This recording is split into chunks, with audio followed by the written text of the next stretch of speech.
Hey everyone, welcome to a different Oh, hey, how are you doing?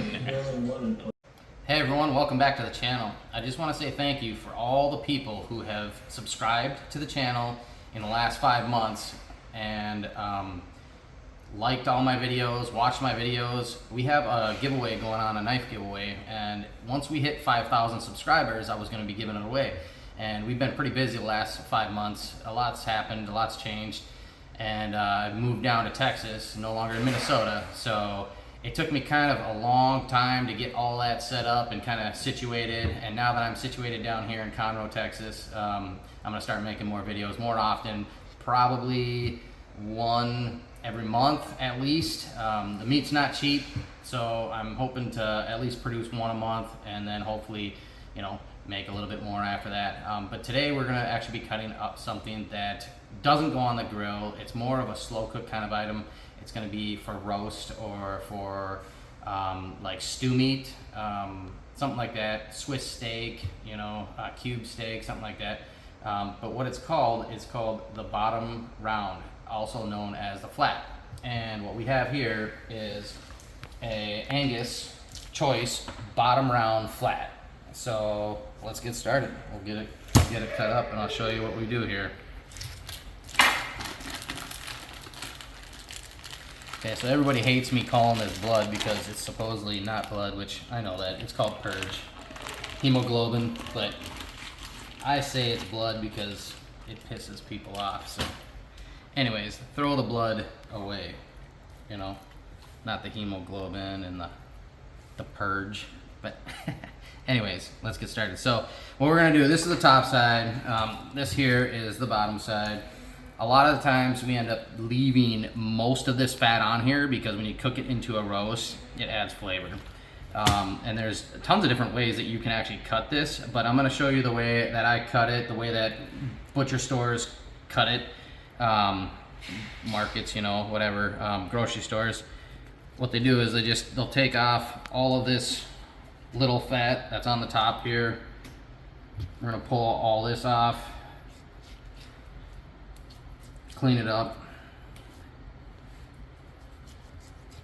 But there is a different way to cut this to make the steaks actually a lot more tender. But if you ever go into like a grocery store and actually see how they're cut a little bit with the grain, which is not the right way to do it if you want a really nice tender steak. It's not going to be really tender, but it's going to be more tender than the way that a grocery store would cut it up. I'm going to be honest with you, I'm not going to be using this for roast. I'm not going to be using it for steaks. I'm actually going to be grinding all this. I needed some meat to grind, and this is actually a really good grind for making 85% lean ground beef. So you're going to take this silver skin off that runs along the side here, just like that. And it doesn't really matter if you're getting a little bit of meat on there because, like I said, I'm going to be grinding it. Obviously, if you're going to be making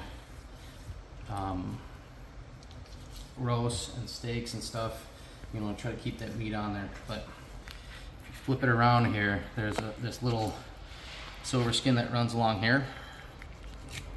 I'm going to cut that out as much as I can without taking off a ton of meat.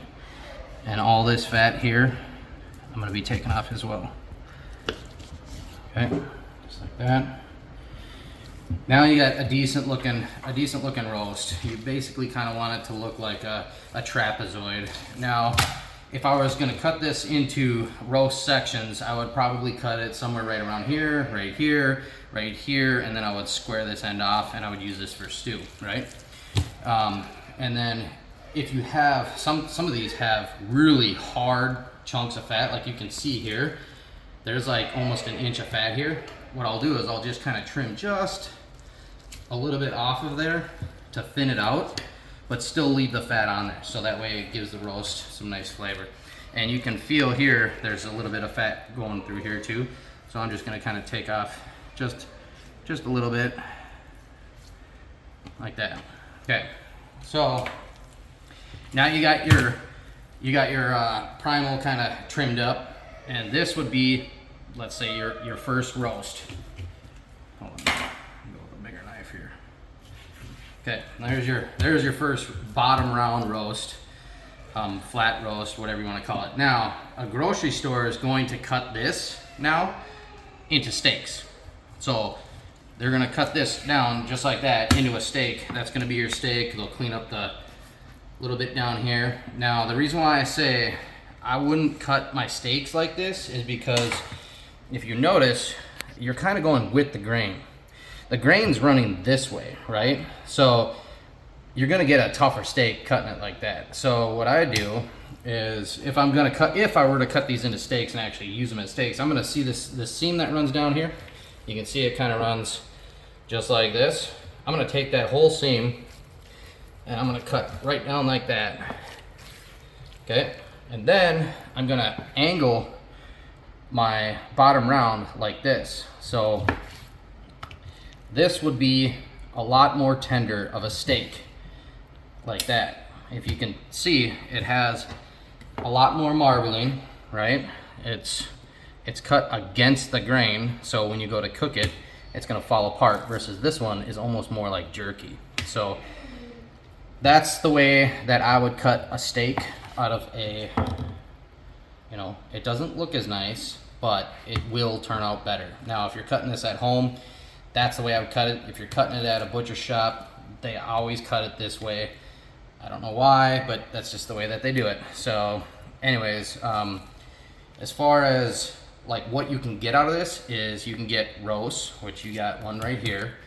And you know, they usually just square up the end like that, turn that into stew.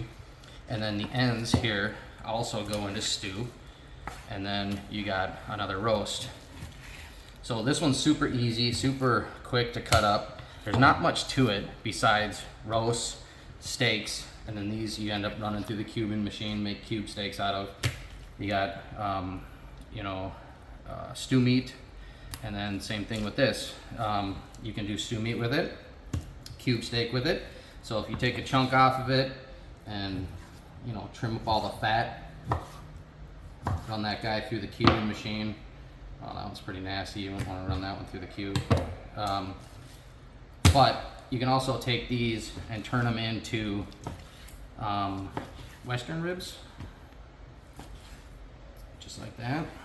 So now you got a beef Western rib, but you would want to definitely slow cook these,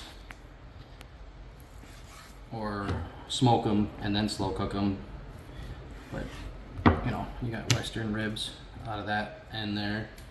But like I said, I'm gonna be taking all this stuff, I'm gonna be grinding it all, making burger out of it, because it makes extremely good burger.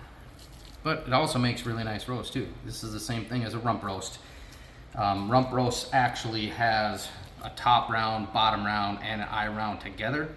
And that's why they call it a rump roast, is because it actually comes off of the back leg of the cow. Well, there you go. That's what you got. You got bottom round, flat, all cut up. Roast, steaks, country style ribs, Western ribs, more roast, and then obviously we'll cut that up into stew. And then that's what you got out of a bottom round roast. Thanks for watching.